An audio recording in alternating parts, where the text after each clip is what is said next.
हाय friends, अस्सलाम वालेकुम। I am Asghar Ali and you are watching technical Bajwa. दोस्तों, आज हम इन्फिनिक्स Zero 8 का रिव्यू करने वाले हैं। 15 दिन यूज़ करने के बाद इस फ़ोन के बारे में मेरा ओपिनियन क्या है, ऑनेस्ट ओपिनियन। तो ये फ़ोन आपको बाय करना चाहिए या नहीं करना चाहिए, ये सब सवाल जो आपके जहन में हैं, ये सब कुछ इस वीडियो में क्लियर होने वाले हैं। तो इस रिव्यू को कंप्लीटली देखिएगा।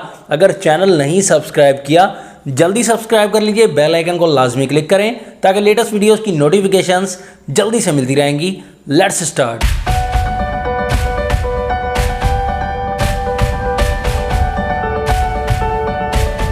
सबसे पहले जब भी फ़ोन लें, डिज़ाइन पर नज़र पड़ती है। इस फ़ोन के बैक साइड पर डिज़ाइन न्यू ज़रूर दिया गया है, अच्छा डिज़ाइन दिया गया दोस्तों। डायमंड कट सा डिज़ाइन है, एक अलग सा डिज़ाइन है। जो कैमराज का डिज़ाइन है क्वाड कैमरा का, ये काफ़ी लोगों को बड़ा सा पसंद नहीं आता, तो इसको थोड़ा सा सिमिलर करके थोड़ा और ज़्यादा प्यारा बना सकते थे। फोन के बैक साइड पर प्लास्टिक बॉडी यूज़ की गई। जी हाँ दोस्तों, पॉलीकार्बोनेट से बना हुआ है, तो स्क्रैचेस वगैरह का खतरा तो रहेगा पॉलीकार्बोनेट पे, तो कवर वगैरह लगा कर रखेंगे तो बच जाएगा फ़ोन। अदरवाइज जो है स्क्रैचेस बहुत ही ज़्यादा पड़ सकते हैं। इस फ़ोन की प्राइस जो है वो 40,000 रुपीज़ है पाकिस्तान में। 8GB RAM, 128GB storage. तो 40,000 में ये फ़ोन कैसा है, उस हिसाब से आपको कंप्लीट रिव्यू देंगे। ये फोन आपको थोड़ा सा बल्कि जरूर मिलेगा, 9.1 mm की थिकनेस के साथ और 205 ग्राम के साथ। थोड़ा हैवी वेट भी मिलेगा। तो अगर आपको थोड़ा हैवी वेट वाला फोन पसंद है फिर आपके लिए काफ़ी बेहतर है। अगर हैवी वेट फोन नहीं पसंद फिर आपके लिए फ़ोन बिल्कुल भी नहीं है। मेन नज़र डालते हैं हम इस फ़ोन के डिस्प्ले पर। डिस्प्ले इस फ़ोन का दिया गया है ड्यूअल पंच होल वाला। जी हाँ दोस्तों, यहाँ पर IPS LCD वाला पैनल इस फ़ोन में लगाया गया है 6.85 इंचेस का, फुल HD+ की रेजोल्यूशन के साथ। यहाँ पर 392 PPI डेंसिटी है, 86.8% स्क्रीन टू बॉडी रेशो। लेकिन खास बात 90 हर्ट्ज रिफ्रेश रेट वाला डिस्प्ले। तो डिस्प्ले एक्सपीरियंस आपको काफ़ी स्मूथ मिलेगा दोस्तों। यहाँ पर कलर सेचुरेशन डिस्प्ले में काफ़ी अच्छे मिल जाते हैं। और यहाँ पर लाइट का थोड़ा मसला ज़रूर होगा क्योंकि सुपर एमोलेड में ब्राइटर डिस्प्ले होता है, ब्राइटनेस काफ़ी ज़्यादा होती है, तो इसमें कुछ आपको इशू ज़रूर लगेगा IPS LCD के बारे में। बाकी आपको डिस्प्ले एक्सपीरियंस जो है वो काफ़ी स्मूथ, टच रिस्पॉन्स आपको काफ़ी अच्छा मिलेगा क्योंकि 90 हर्ट्ज रिफ्रेश रेट वाला डिस्प्ले, 90 हर्ट्ज डिस्प्ले की वजह से आपको फ़ोन काफ़ी ज़्यादा स्मूथ मिलेगा, एक्सपीरियंस आपको काफ़ी ज़बरदस्त सा मिलेगा। बाकी ये IPS LCD की वजह से बैटरी को जो है वो ज़्यादा कंज्यूम करने वाला है। इस फोन में सॉफ्टवेयर तो हमें न्यू मिलता है Android 10 के साथ। ऑपरेटिंग सिस्टम XOS 7.0 वर्जन हमें मिलता है।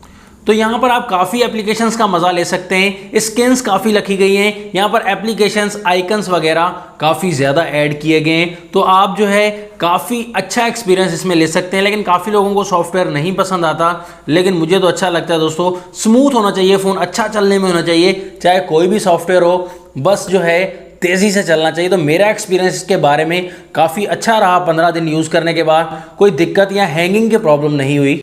तो इस फ़ोन में आपको 4500 mAh की बैटरी मिलेगी, घबराइए मत।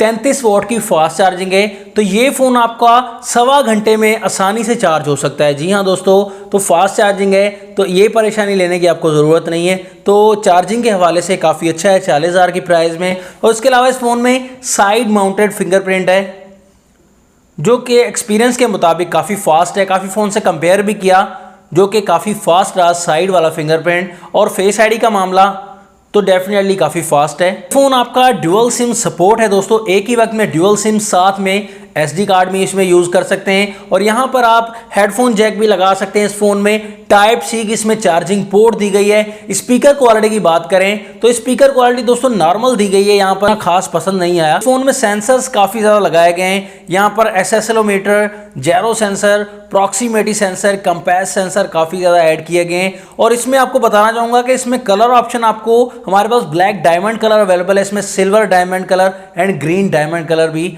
आपको मिल जाएगा।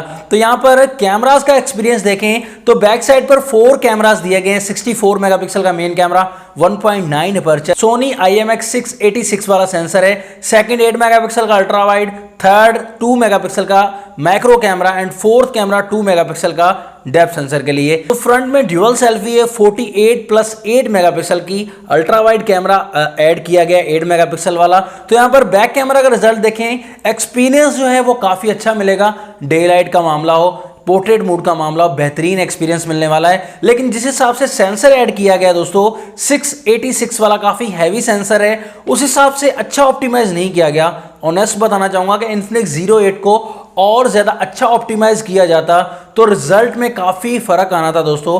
काफ़ी फ़ोन से मैंने कंपेयर किया 64 मेगापिक्सल वाले से, तो उनमें सैमसंग वाला सेंसर था, लेकिन जो है डिटेल इन्फिनिक्स Zero 8 से काफ़ी बेहतर नज़र आ रही थी। तो यहाँ पर ऑप्टिमाइजेशन पे थोड़ा खर्चा करना चाहिए था इन्फिनिक्स Zero 8 की, ताकि डिटेल और उभर कर आती। कहीं कहीं पोर्ट्रेट मोड में मसला रहा दोस्तों, कहीं कहीं मिस कर रहा था बैक कैमरा के मामले में पोर्ट्रेट मोड। बाकी जो है वो डिटेल और क्लियरेंस के मामले में अच्छा एक्सपीरियंस है, डिटेल काफ़ी अच्छी आ जाती है। 64 मेगापिक्सल का कैमरा है तो जाहिर सी बात है आपको अच्छा एक्सपीरियंस मिलता है। बाकी लो लाइट के मामले में कहीं कहीं ज़रूर मसला कर रहा था, लो लाइट में कहीं जो है रिजल्ट आपको अच्छा नहीं मिल रहा था, तो उस हिसाब से भी थोड़ा ध्यान देना चाहिए। शायद अपडेट में सब कुछ सेट हो जाए, लेकिन यही फाइनल रिकमेंडेशन है।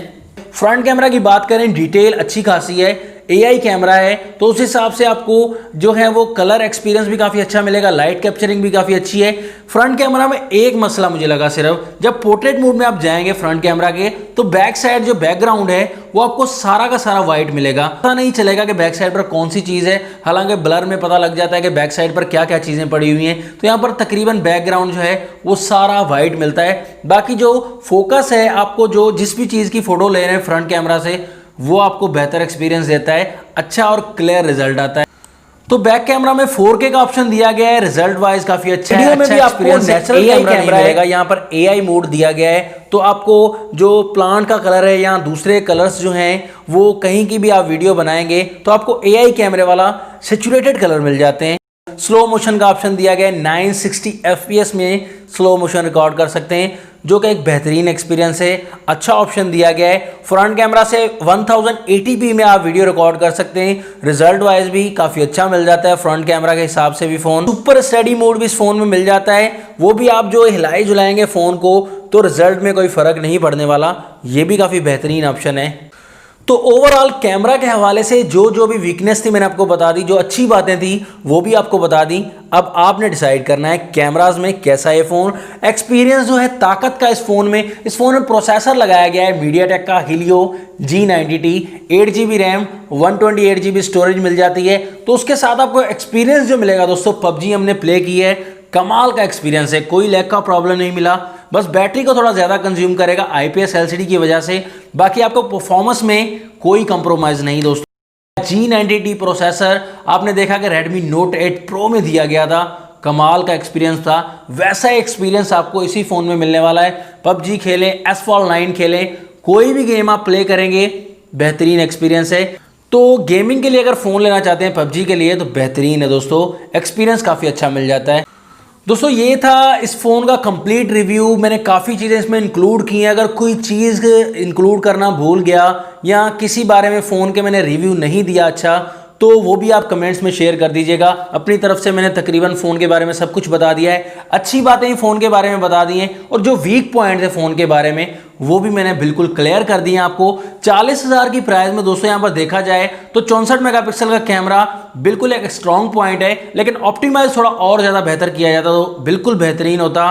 प्रोसेसर बिल्कुल कमाल का है, G90T कमाल का है 40,000 की प्राइस में, 8GB 128GB बिल्कुल बेहतरीन। डिज़ाइन को थोड़ा और इम्प्रूव करने की ज़रूरत थी, ये मैंने बताया। ड्यूअल पंच होल का मामला बिल्कुल अच्छा है, 40,000 की प्राइस में मेरे ख्याल में तो एक अच्छी वैल्यू प्रोवाइड करता है। बस जो वीकनेस थी अगर उन्हें दूर कर दिया जाए तो मुझे कोई दिक्कत नहीं है। सुपर एमोलेड डिस्प्ले को इंक्लूड किया जाता तो और ज़्यादा बेहतर एक्सपीरियंस था। बाकी मेरे हवाले से 40,000 की प्राइस में एक अच्छा फ़ोन हमें प्रोवाइड किया है इन्फिनिक्स Zero 8। बाकी आपका क्या ओपिनियन है, अपना ओपिनियन कमेंट्स में ज़रूर शेयर कीजिएगा। नेक्स्ट वीडियो के लिए चाहता हूँ मैं आपसे इजाज़त। अल्लाह हाफिज़, पाकिस्तान जिंदाबाद।